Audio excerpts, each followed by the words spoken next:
करोड़ों दर्शकों का मिल रहा साथ। एमपी की बात एमपी न्यूज के साथ। नमस्कार, आप देख रहे हैं एमपी न्यूज और आपके साथ मैं हूं हिना मेहता।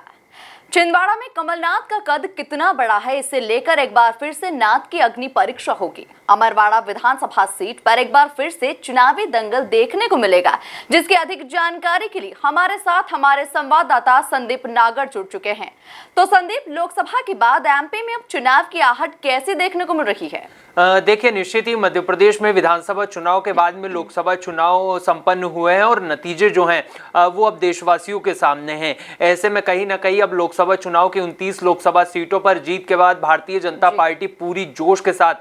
मध्य प्रदेश को विकास की रफ्तार देने में जुट चुकी है।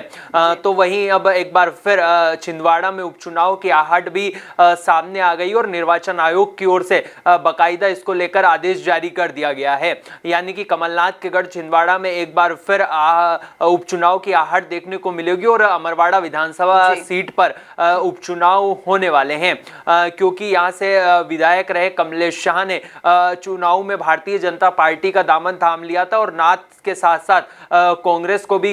कड़ा झटका जो है वो अमरवाड़ा विधानसभा सीट से लगा था। तो ऐसे में कहीं ना कहीं इस विधानसभा सीट पर उपचुनाव की आहट शुरू हो गई है और शायद यही कारण है कि निर्वाचन आयोग ने एक नोटिफिकेशन जारी किया है, जिसके मुताबिक 21 तारीख से तमाम जो प्रत्याशी है वो अपना नामांकन दाखिल कर सकते हैं। वहीं 21 तारीख ही नामांकन अंतिम दिन होगा जब आप नामांकन दाखिल कर सकते हैं। वहीं 26 तारीख तक प्रत्याशी अपना नामांकन वापस ले सकेंगे। 10 जुलाई को इस विधानसभा सीट पर मतदान होगा और 15 तारीख को नतीजे आएंगे। तो कुल मिलाकर कहा जा सकता है कि निर्वाचन आयोग ने लोकसभा चुनाव परिणाम के तुरंत बाद में विधानसभा के उपचुनाव की जो आहट है वो तेज कर दी और दोनों ही राजनीतिक पार्टियों की ओर से इस चुनावी दंगल में दम देखने को मिलेगा और दोनों ही राजनीतिक पार्टियां अपना दम दिखाती हुई नजर आएगी, क्योंकि पहला मौका होगा जब छिंदवाड़ा अपने गढ़ से बाहर रहेंगे और जब लोकसभा चुनाव हार चुके हैं तो ऐसी स्थिति में वो चुनाव लड़ते हुए नजर आएंगे। तो यह चुनावी काफी रोमांचक होगा और जब उपचुनाव की जब दोनों ही राजनीतिक पार्टियों की ओर से तैयारी की जाएगी तो कहीं ना कहीं चुनावी दंगल में दोनों ही राजनीतिक पार्टी अपना अपना दम दिखाती हुई नजर आएगी और कहा जा सकता है कि लोकसभा चुनाव के बाद में कहीं ना कहीं कमलनाथ की अग्नि परीक्षा होगी और यह भी पता चलेगा कि कमलनाथ अपने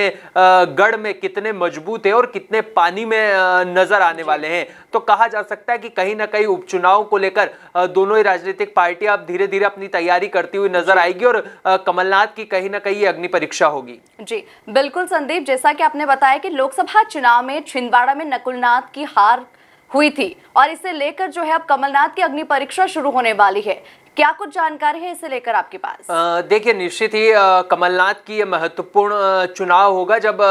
लोकसभा चुनाव हारने के बाद में कहीं ना कहीं कमलनाथ पहली बार अपने गढ़ में किसी और चुनाव में भाग लेने वाले हैं। तो ये काफी महत्वपूर्ण है और जिस तरीके से भारतीय जनता पार्टी ने लोकसभा चुनाव में कमलनाथ का गढ़ उनसे छीना है तो उसके बाद में ये उपचुनाव काफी महत्वपूर्ण हो जाता है, क्योंकि भारतीय जनता पार्टी के पाले में गए कमलेश शाह लगातार जमीनी स्तर पर कार्यकर्ताओं के बीच सक्रियता बढ़ाते हुए नजर आ रहे हैं। तो वहीं हाल ही में नवनिर्वाचित सांसद विवेक बंटी साहू भी लगातार छिंदवाड़ा को विकास की रफ्तार देने की बात करते हुए दिखाई दे रहे हैं। तो ऐसे में कहीं ना कहीं कमलनाथ की एक बार फिर अग्नि परीक्षा है और नाथ अपने गढ़ में कितने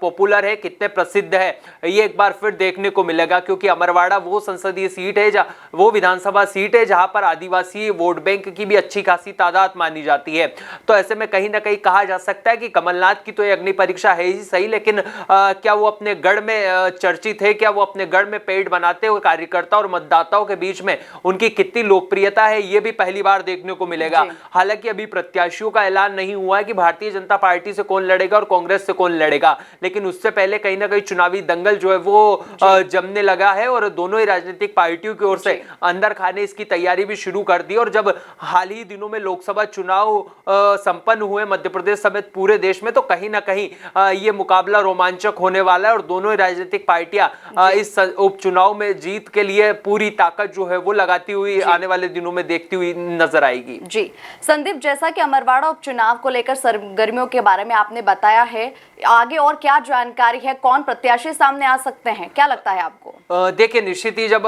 मध्य प्रदेश में विधानसभा चुनाव हुए थे तो कमलेश शाह ने यहाँ से बड़ी तादाद में जीत दर्ज की थी, लेकिन जिस तरीके से विधानसभा चुनाव में निराशाजनक प्रदर्शन कांग्रेस का रहा था तो उसके बाद में कहीं ना कहीं लगातार कांग्रेसी कार्यकर्ताओं का भारतीय जनता पार्टी में जाने का सिलसिला शुरू हो गया था और उसके बाद में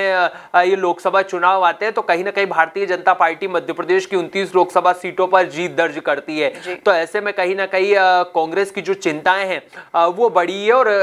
इस लोकसभा चुनाव के बाद में यह पहला मौका होगा जब किसी विधानसभा सीट पर उपचुनाव हो रहे हैं। तो कहीं ना कहीं कहा जा सकता है कि लोकसभा चुनाव के परिणाम के बाद में एक बार फिर दोनों ही राजनीतिक पार्टियां इस विधानसभा सीट के उपचुनाव में आमने सामने आएगी और मैं तो ये कहता हूं कि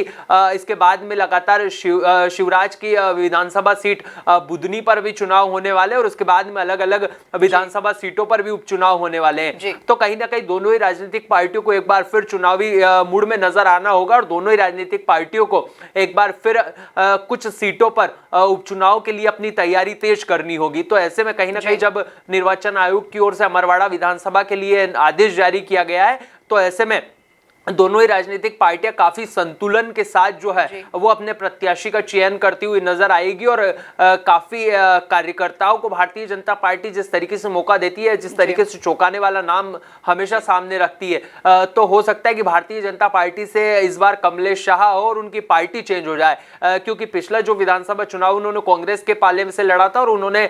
दल बदल लिया था और उन्होंने अपने इस्तीफा जो है वो विधानसभा के सदस्य से दे दिया था। तो ऐसे में कहीं ना कहीं इस संसदीय सीट पर, इस विधानसभा सीट पर चुनाव हो रहे हैं और शायद यही कारण है कि भारतीय जनता पार्टी के चेहरे के रूप में कमलेश शाह हो सकते हैं, लेकिन कांग्रेस जो है वो काफी फूक फूक कर कदम रखती हुई अब नजर आएगी और जिस तरीके से आदिवासी वोट बैंक की संख्या इस विधानसभा सीट पर है तो कहीं ना कहीं आदिवासी चेहरा जो है वो इस विधानसभा सीट पर हो सकता है। अब देखना होगा कि दोनों ही राजनीतिक पार्टियों की ओर से किस चेहरे पर अपना दाव चलती हुई दिखाई देती है। जी संदीप, बिल्कुल, जैसा कि लोकसभा चुनाव में मिली करारी हार के बाद अब ये बहुत ही दिलचस्प होगा कि कमलनाथ अपनी अग्नि परीक्षा में कितने खरे उतर पाते हैं। आप बने रहिए हमारे साथ और देखते रहिए एमपी न्यूज। करोड़ों दर्शकों का मिल रहा साथ, एमपी की बात एमपी न्यूज के साथ।